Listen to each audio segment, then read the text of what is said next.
pichações racistas na Unicamp, um tema importante que será discutido na edição de hoje.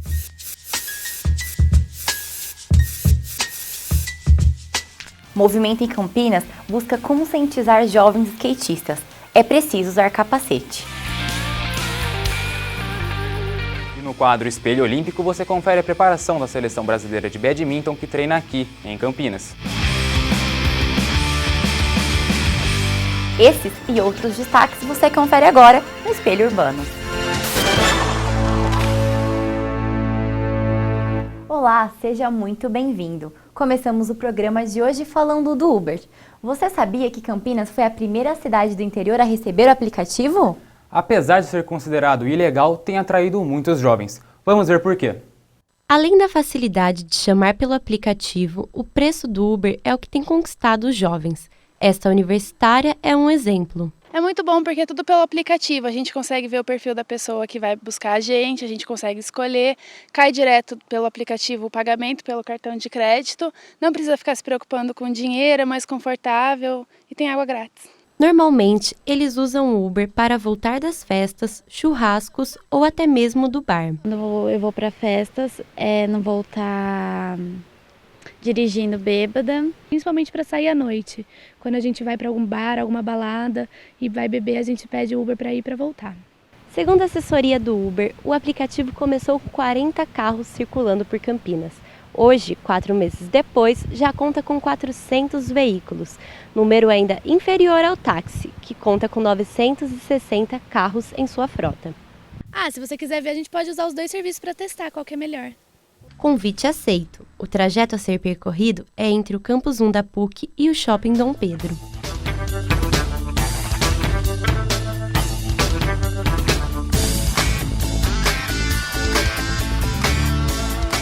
O 98% dos meus passageiros que eu transporto é público jovem.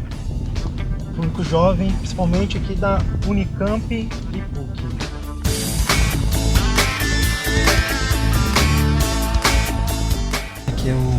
Esse aqui é, no caso, é o meu valor que eu vou receber. Esse aqui é o valor da sua corrida, 8,31. Agora chegou a vez de fazer o percurso de táxi. Agora vamos com o táxi pra gente ver como que é.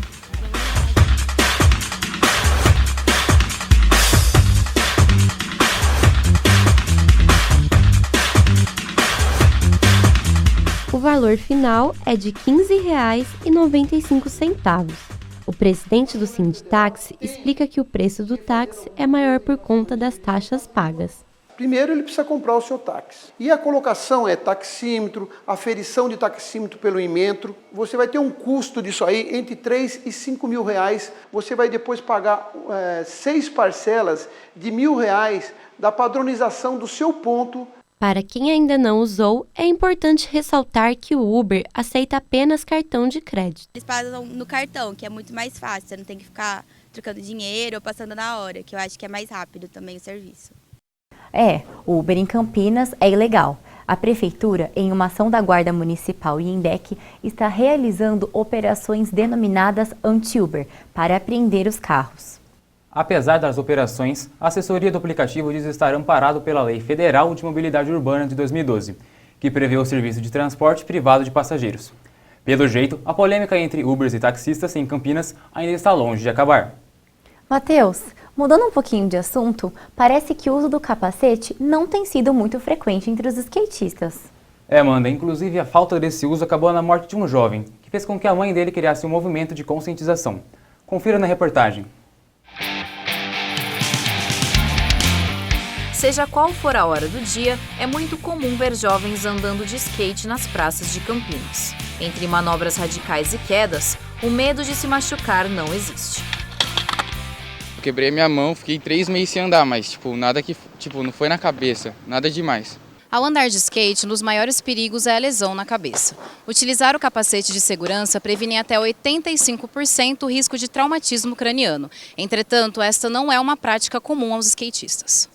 Incomoda também, não tem muito estilo, Incomoda um pouco na parte que a gente anda, né? Nunca sofri um acidente o suficiente para usar capacete no street. As justificativas para não usar o capacete são muitas, mas é o que poderia ter salvo a vida de Michael Braga, que morreu numa manobra nesta ladeira na Unicamp. A perda do filho levou Andréa Wanger a criar o movimento Sem Trauma, Use Capacete. Assim como a gente conseguiu, acho que como a sociedade evoluiu sabe, novos valores, como não fumar em ambiente fechado. No começo todo mundo reclamou, né? Foi difícil. Usar cinto de segurança foi difícil. Usar capacete na motocicleta foi difícil. A gente teve que se acostumar. Distribuição de adesivos, sorteio de capacetes e camisetas estão entre as ações de conscientização do grupo. A página do Facebook já conta com mais de 1000 curtidas. Saiu do nosso âmbito social. Então tem uma porção de skaters de outros lugares do Rio de Janeiro, de São Paulo, de Guaratinguetá, apoiando a gente. Não há dados oficiais do número de mortes pela queda de skate em Campinas. O médico e professor da Unicamp, Gustavo Fraga, fala sobre os casos que recebe no hospital. Aqui no Hospital de Clínicas da Unicamp, nós recebemos com uma relativa frequência em finais de semana, que existe dentro do campus um grupo de jovens que pratica o skate e muitas vezes sem dispositivo de proteção. Então, com uma relativa frequência, temos lesões menores, né? Alguns casos vêm procurar o hospital, mas já tivemos, infelizmente, casos extremamente graves em consequência do skate. Luiz Gustavo Dipp, amigo de Michael e integrante do movimento Sem Trauma, ressalta a importância do uso do capacete. Isso é conscientizar. Eu não tinha essa informação. Eu nunca tive essa informação que precisava mesmo usar capacete. E como hoje em dia, agora nesse momento, muita gente também não sabe. Também. E a principal objetivo mesmo é não esperar que aconteça com a própria pessoa ou com os amigos, assim, porque quem sofre mesmo é quem fica.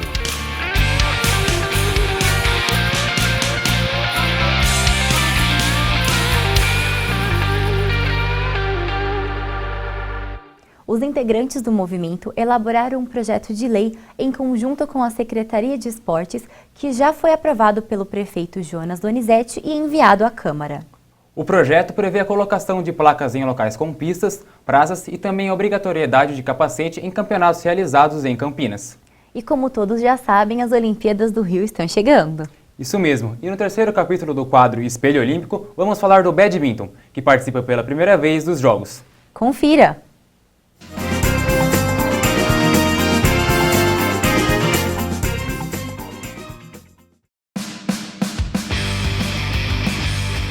Nem adianta fazer cara feia. Na Seleção Brasileira de Badminton, que treina nesta sede no Jardim Bela Vista, em Campinas, é assim que funciona. Os atletas ouvem as instruções e vão para a quadra treinar os fundamentos. O motivo de tamanho esforço tem nome e sobrenome: as Olimpíadas do Rio 2016. Um esporte que mistura elementos do tênis e do vôlei de praia. É jogado com raquetes e uma peteca. Apesar de estarmos falando do segundo esporte mais praticado no mundo, atrás somente do futebol, o badminton, aqui no Brasil, ainda é pouco conhecido. O grande responsável de ainda não ter sido uma modalidade muito mais falada no Brasil e alguns países da Europa e por outros países aí da Oceania, é porque é uma modalidade pouco ainda transmitida pela TV.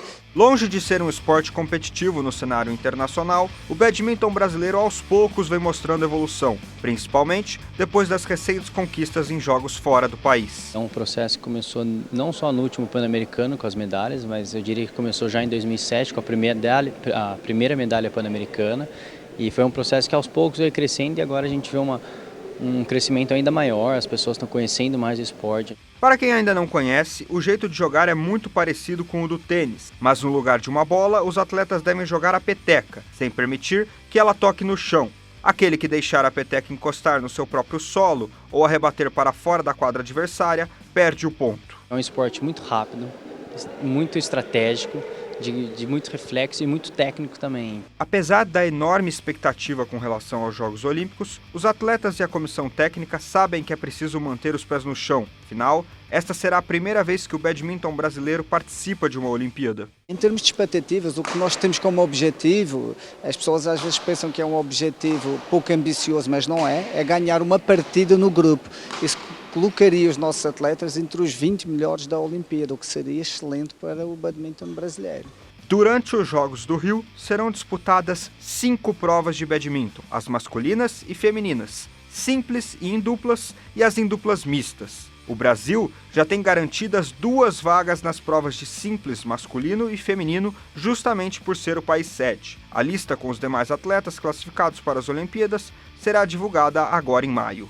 Independente do resultado final, todos aqui sabem que o esporte no Brasil ainda tem muito a crescer. E eu espero que o resultado seja bom, porque é uma grande oportunidade para o próprio esporte usar isso como uma vitrine para conseguir mais praticantes e investimentos. Nós temos o fator de jogar em casa. Esporte é aquilo, pode acontecer tudo a qualquer momento, então a gente tem que treinar, fazer nosso melhor.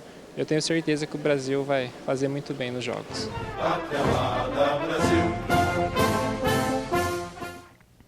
Nós vamos para um rápido intervalo e no próximo bloco você vai assistir o curta-metragem Preto no Branco. O tema são pichações racistas na Unicamp. Continue conosco.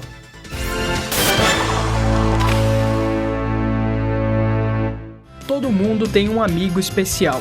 A PUC Campinas tem vários.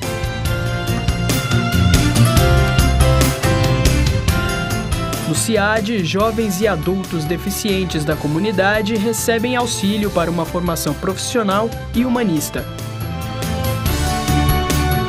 O CIAD fica no Campus 1 da PUC Campinas. Para mais informações, ligue 3343-7116.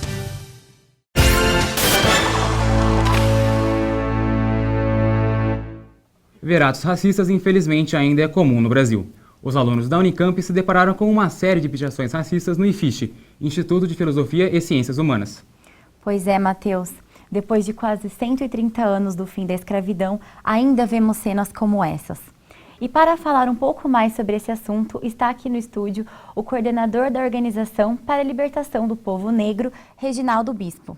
Olá, Reginaldo, seja bem-vindo. Oi, boa noite. Boa noite, Reginaldo.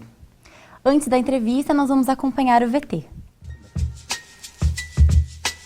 Esse tipo de atitude, essas pichações, essas agressões, elas não me causam grande surpresa porque para mim não é novidade que nós estamos num país racista e que, consequentemente, a universidade também vai ser um espaço racista. Não é a primeira vez que aparecem pichações racistas, a diferença é que agora essas pichações tomaram uma proporção na mídia muito maior. Eu fiquei muito mal com aquilo, mesmo não sendo, não foi uma coisa diretamente para mim. Eu sinto que me feriu, pois eu também estou nessa posição, eu também sou negra.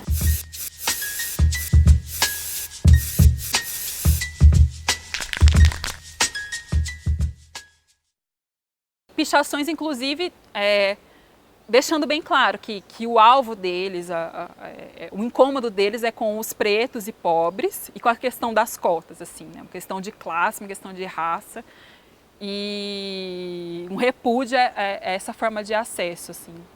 Vem muito com esse discurso contra cotas, vem a noção de que os negros estariam roubando as vagas que seriam das pessoas brancas. E isso mostra que, na verdade, existe uma confusão enorme, que pessoas que entendem que a universidade é um espaço de privilégio e deveria ser e deve continuar como sendo um espaço de privilégio. Eu vi a notícia no Facebook pelo Núcleo de Consciência Negra da Unicamp. Eu compartilhei na minha página pessoal e escrevi a minha posição diante daquilo de revolta. E logo após eu ter postado isso, o primeiro comentário foi que tudo aquilo teria sido plantado, ou seja, que aquilo foi inventado.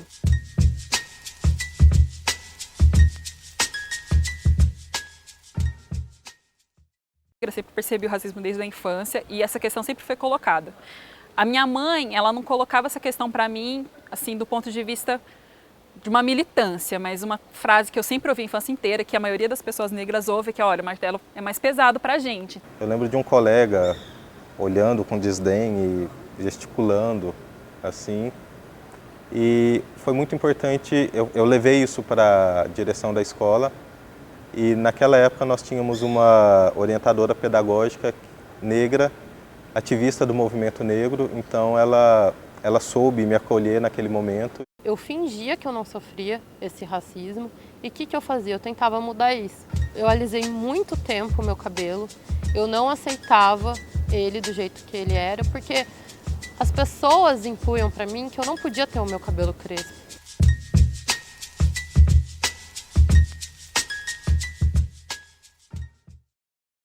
foi por meio do contato com algumas pessoas que em conversas foram me abrindo me colocando alguns questionamentos, foram me indicando algumas leituras, que eu comecei a perceber que esse era um campo bastante interessante para eu pensar. Nas redes sociais, eu comecei a ver que muitas outras pessoas passavam por isso.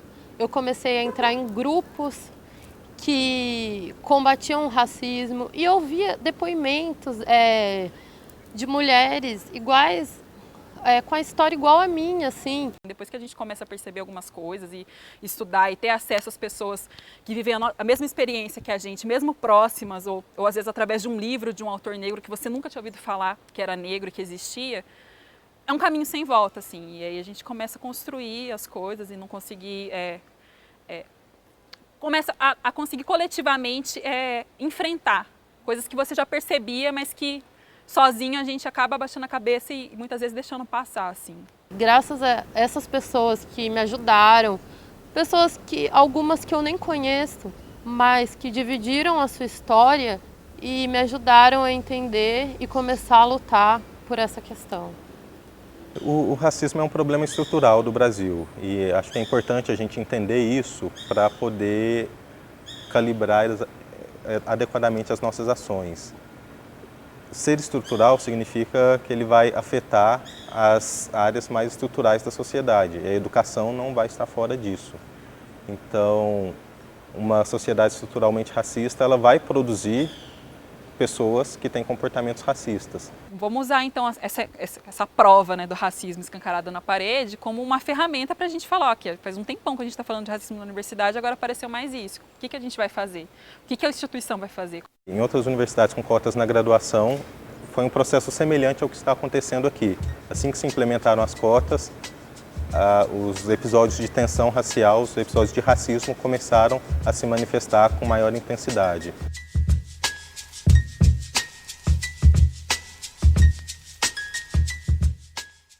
Sempre tem aquelas pessoas que vão falar que é exagero. Teve gente que quis insinuar que as pessoas negras que estavam inventando essas pichações para inventar que estava acontecendo racismo, como se a gente precisasse inventar alguma coisa, assim, como se já não fosse latente.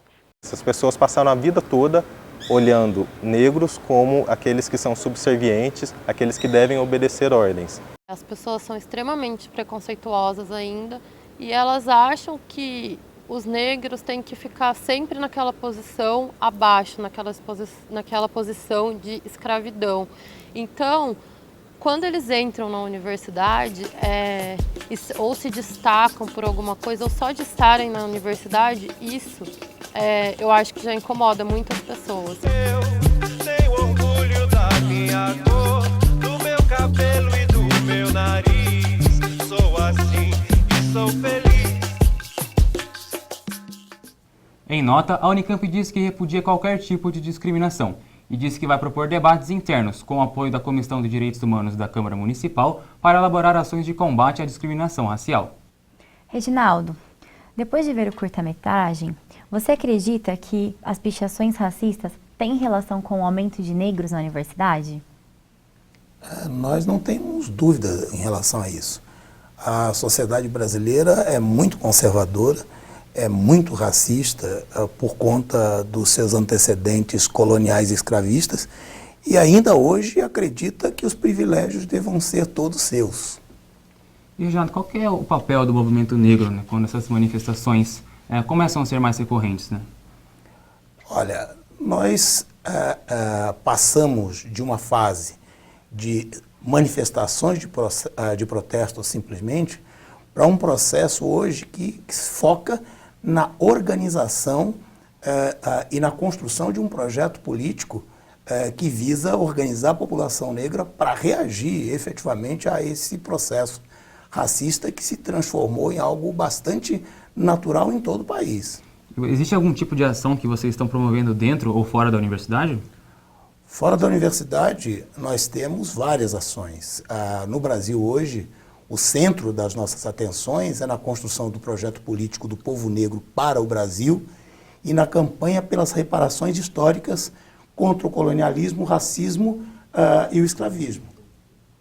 Reginaldo, Como que você acredita que esses ataques possam ser combatidos de forma efetiva?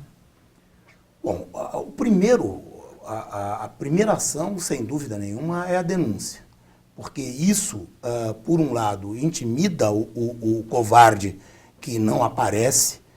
Isso a gente observa na universidade. No campo, eles cometem atentado contra quilombolas indígenas, né? Então, no campo, eles são mais ousados porque contam efetivamente com o apoio do aparato estatal.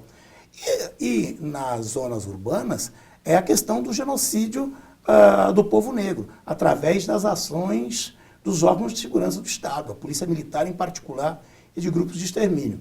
A nossa luta tem sido no campo da denúncia, no campo das manifestações, no campo jurídico e no campo da resistência concreta. Nós fazemos demonstração na cara do racista, na cara do Estado racista, na cara dos comandos da PM no Brasil inteiro. Certo. Bom, Reginaldo, nós agradecemos a sua participação aqui no estúdio, aqui no Espelho Urbano. Muito obrigada. Não tem de quê, precisando. Obrigado, Reginaldo. Não saia daí. No próximo bloco você fica por dentro das dicas culturais. Voltamos já.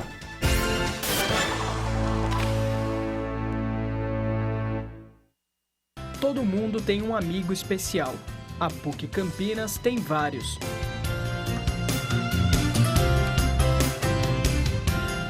No CIAD, jovens e adultos deficientes da comunidade recebem auxílio para uma formação profissional e humanista.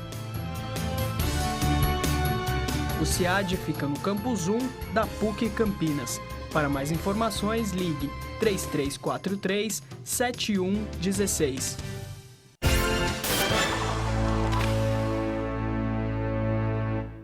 Vamos falar agora de animal de estimação. Eles gostam de brincar e adoram um carinho. Matheus, você sabe de qual animal eu tô falando? De cachorros, não? Chegou perto. São os gatos. A cada ano que passa, cresce mais a preferência pelos felinos. Vamos entender o porquê na reportagem. Ah, os gatos! Quem resiste a esses bichanos? Ao contrário do que muita gente pensa, e apesar de serem considerados pela maioria das pessoas como independentes, os gatos também precisam de muitos cuidados. O felino, ele é um animal que esconde muito sintomas. Quando ele fica doente, quando ele tem qualquer problema, normalmente ele não aparenta isso. Então, isso faz com que as pessoas muitas vezes tenham essa sensação, essa impressão que o gato é um animal mais independente, ele é um animal que não precisa de tantos cuidados, mas isso, na verdade, não procede. Segundo a Associação Brasileira da Indústria de Produtos para Animais de Estimação, o setor pet movimentou em 2015 mais de 15 bilhões de reais. Isso significa que é um dos setores que mais cresce no país, em torno de 7,5% ao ano. E quem pensou que são os cães que dominam o mercado se enganou. Atualmente, a população de gatos é a que mais cresce no país. Até 2020, serão mais de 52 milhões de felinos no Brasil. Nesse cenário, o que não falta é encontrar gente apaixonada por essas criaturas, como é o caso da Mariana. E eu sempre quis ter gato, que eu sempre gostei. Diferente do cachorro, o gato ele é mais independente. O cachorro ele precisa mais do dono, ele gosta mais de carinho e tudo mais. O gato ele é mais autossuficiente. Então hoje em dia, à medida que a população está migrando mais para apartamentos, para ambientes menores, o gato ele acaba se tornando um animal muito mais conveniente, de uma certa forma, para as pessoas. E quando o assunto são os produtos destinados para os felinos, cada vez mais empreendedores investem no mercado pet. Esta loja de grande porte, por exemplo, dedica 1/3 de seu espaço aos bichanos. São shampoos específicos, rações dos mais variados tipos, brinquedos e até florais. Você tem que ver qual se enquadra mais, né? De acordo com o comportamento que o gato vem tendo. E aí você faz as gotinhas. Você pode fazer direto na boca, como pode ser diluída na água também. As duas gatas de Mariana, a Abigail de 7 meses e a Berenice de 10, possuem RG, páginas pessoais no Facebook, além de um quarto recheado de brinquedos só para elas. Então eu fiz esse RG para elas. É uma ideia bacana, assim, é uma brincadeira só, né? Eu resolvi fazer delas duas. Mas será que tem alguém que ainda não gosta desses bichinhos? É sempre assim, quem não tem, fala que eu não gosto de gato, não sei. Mas quando você tem, você fica apaixonado.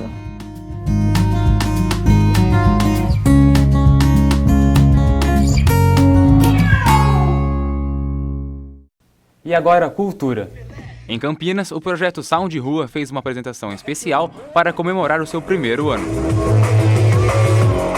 A edição contou com a presença de DJs internacionais, como a dupla Alibi, uma das atrações da Tomorrowland 2016, e o DJ Big T, da Suíça. O show ocorreu na Estação Cultura no último sábado.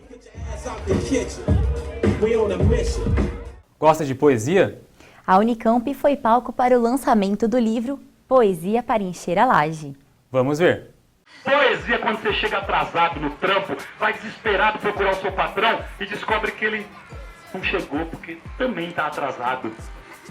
Este é um trecho do poema do livro Poesia para Encher a Laje, do geógrafo e poeta Renan Inquérito. Bom, esse livro aí, Poesia para Encher a Laje, é o segundo livro e, na verdade, ninguém começa escrevendo um livro, a gente começa escrevendo uma poesia. Quando você vê, você escreveu 2, 3, 4 e aí, depois de muitos anos que você vai ter um livro na mão. A obra é uma compilação com 68 dos poemas que tratam de assuntos como o cotidiano da periferia, o hip-hop, saraus, arte e educação. O livro está sendo lançado em diversos eventos, como esse na Unicamp, que trouxe as rimas para a Praça da Paz. O evento acabou em um sarau com a participação dos estudantes. Chegando tarde e exausto, fim de semana sem grana, liga a TV e vê Fausto. Ninguém gosta mais ver, ou então muda de canal. E é enganado pelo Gugu, mas que domingo legal, hein? O preço da obra de Renan é R$ 30 e pode ser adquirido no site da editora Litera Rua. E chegou o momento das dicas culturais. Fomos conferir as opções para Campinas e região nos próximos dias. Acompanhe com a gente. Fique ligado, maio é o mês da virada cultural de Campinas. Neste ano, o evento vai acontecer no último final de semana do mês, aqui na Estação Cultura. É isso mesmo, programe-se. As principais atrações serão Maria Gadu e o rapper Marcelo D2. Era provar pra todo mundo que eu não precisava provar nada pra ninguém. Eu quero ver se tu é homem, mané. Do jeito que eu brinco, eu sou comigo. Eu quero ver se tu é homem, mané. E tem outra novidade chegando para você.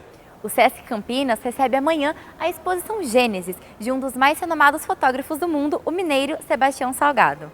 A mostra é o resultado de mais de 30 viagens durante 8 anos de trabalho e traz ao público 100 fotografias dos lugares mais puros ecologicamente do planeta.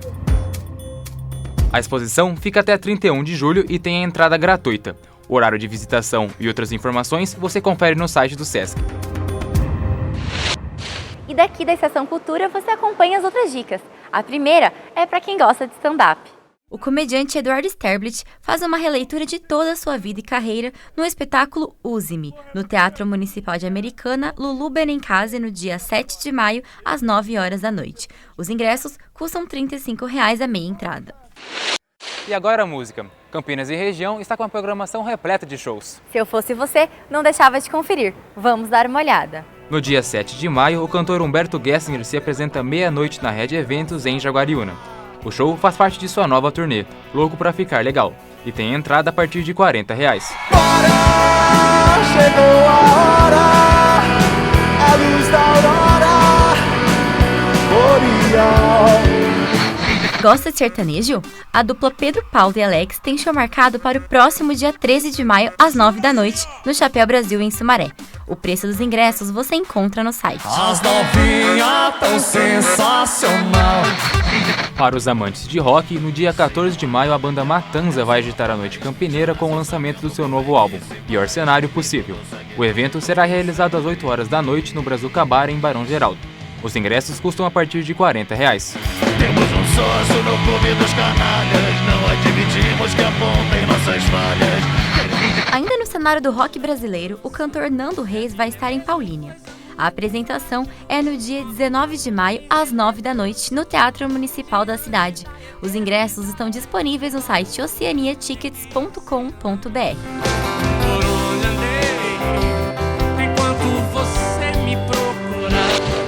E essa foi mais uma edição do Espelho Urbano. A gente encerra o programa de hoje com imagens do Salão de Rua Especial 1 Ano, que aconteceu aqui na Estação Cultura. Até a próxima! Até mais!